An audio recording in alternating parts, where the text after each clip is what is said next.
When I left the Air Force in 2024, I was faced with some very difficult and some very uncertain times ahead of me. Anybody that's been in something similar, that's gone through a similar process, left the military, whatever it may be, can attest to how difficult that can be. What this means is that I needed something to both occupy my mind and occupy my time on the long drive through Canada back to the lower 48 from Alaska. One of my friends and mentors and best supervisor I ever had was stationed with me at the time, and she loved film photography. I had sold my Sony a7 II about a year prior, and at the time I had no plans of going into business with photography. So with some prodding from her and her behest, on account of the fact that the nature of my travels through Canada and the extra time and the amount that it would slow me down, we decided the extra cost was going to be worth it for me to take up film. So before I left Alaska, I bought 2 cameras. If we were a movie, then how would it end? Then how would it end? Then how would it end? Then how would it end? Then how would it end? This project ended up changing me fundamentally as both a photographer and as a human being. I decided, as a result of all that, that I needed to share my experiences with the world.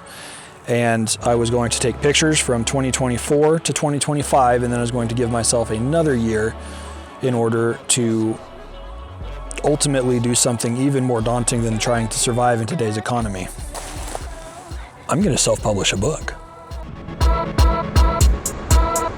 If you don't decide, please go. Don't decide.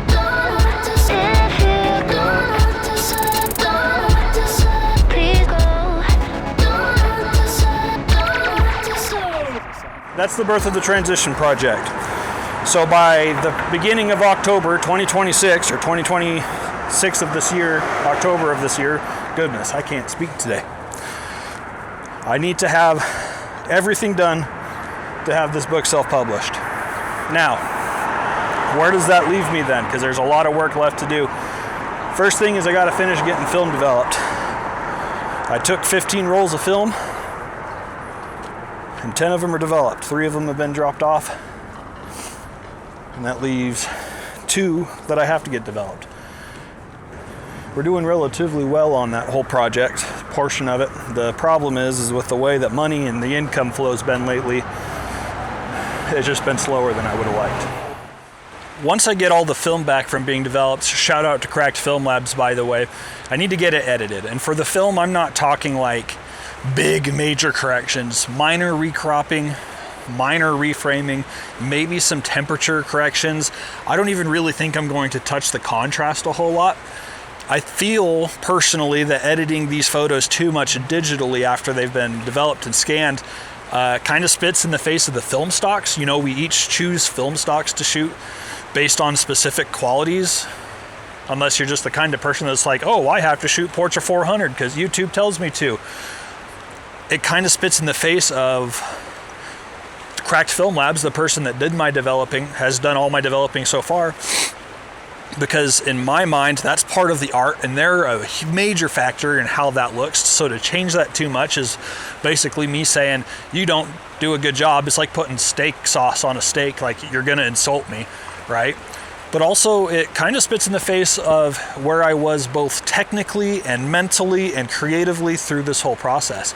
To change these, even if it would generally improve the photos, technically speaking, kind of downplays how I felt and what I learned. It showcases a journey, and to change that doesn't tell an honest story. Some of the digital photos, that's a little bit different. I'm gonna put a little bit more effort.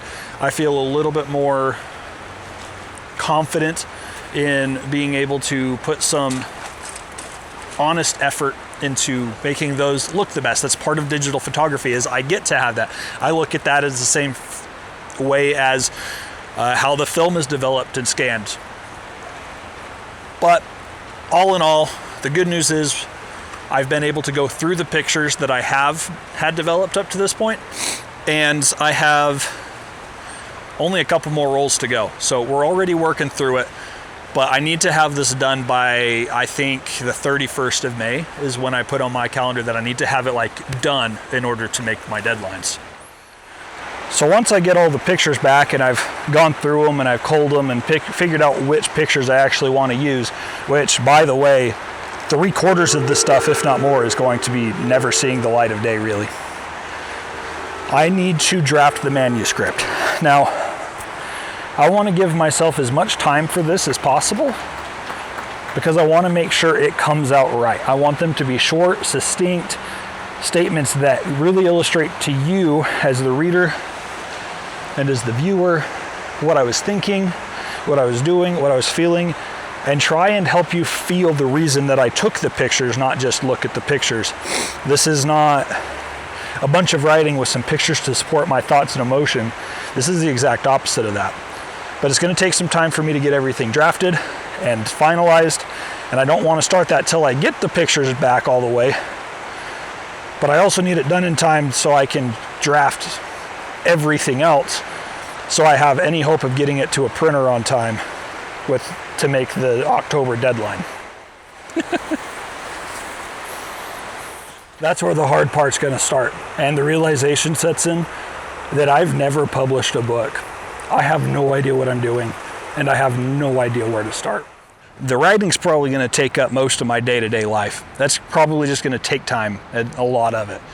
But actually getting things ready for print, that stage might just kill me. The first thing I got to do is try and find a printer.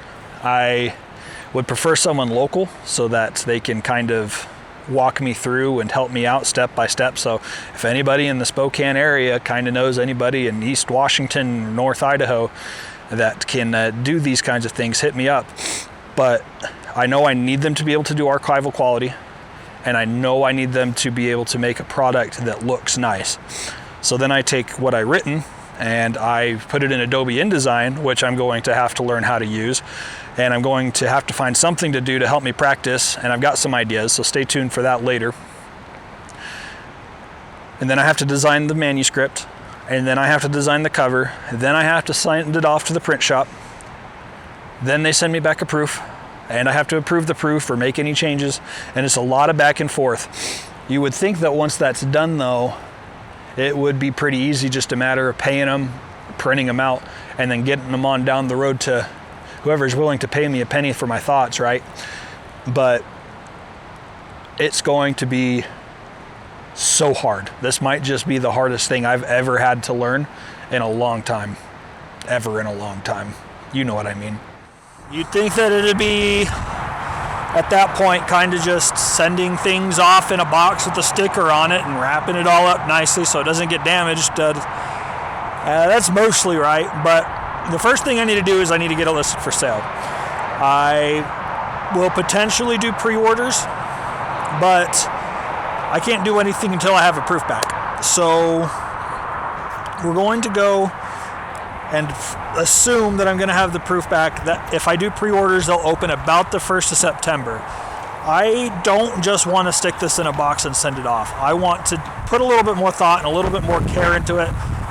This project means a lot to me. I hope it's going to mean a lot to you. I hope you can hear me over the interstate. But I want this to be something that you can put on your countertop or on your coffee table or on your bookshelf, and it starts a conversation. And it's something that your kids and your grandkids and your brothers and your sisters and your mom and your family and your friends and everybody that sees it can start that conversation with you about what you like about it, what you don't like about it, and your thoughts on everything that's going on. I wanted to accurately portray the thought and the care that I'm putting into it so that it looks accurate and enough for you to have in your home on display rather than just sitting somewhere collecting dust. I do have some cool ideas on how to ship it and how to package it. We'll get into those later on down the line when it gets a little bit closer, when we can determine how much money and how much time and how much energy I have left for this whole project. But it's not just going to be sticking a shrink-wrapped book in a bubble mailer. And just like that, guys, we're back in the Jeep. I know it's been a while. But if you're still here with me, there's just a couple things I want to talk about. First off, when these books go up for sale, It's going to start off with a limited edition run. There might be more in the future on a different run, I don't know. But to start off with, there's going to be 80 copies total. 6 of those are already spoken for by people that basically pre-ordered the book in order to help me actually get across Canada, and my thoughts and my gratitude goes out to you. You know who you are. And if you don't, you will know when you get a book. So what that means is there's 74 copies remaining, and those will go up for pre-order or up for sale as a limited run. Second off, if that's something that interests you, please go to my website. The link is going to be down in the description as well as at the caption of this video. And please sign up for the email listing. I know that everybody has an email listing these days, but here's the deal. I promise I'm not going to spam you. That's not what I'm going to do. This is just where I'm going to share news and updates and things, particularly about the bigger projects. If you want to know about just the YouTube videos and the small projects and stuff like that, just like and subscribe and follow me on all the social medias, because that's the best way to do that. But if you want information about my big projects, such as the Transition Project, please go sign up for the email.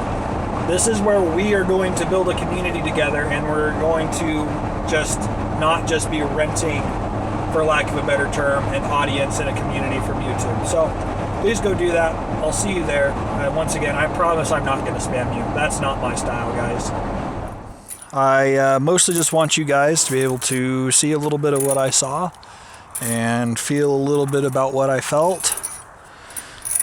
And largely, actually, a lot of it's just I need somebody to keep me a little bit accountable and keep me from giving up on another dream before my imposter syndrome sets in too bad again. But with all that being said, I look forward to talking to you guys in the next video. Make sure to like and comment and subscribe and all the normal YouTube stuff, and please go sign up for the newsletter.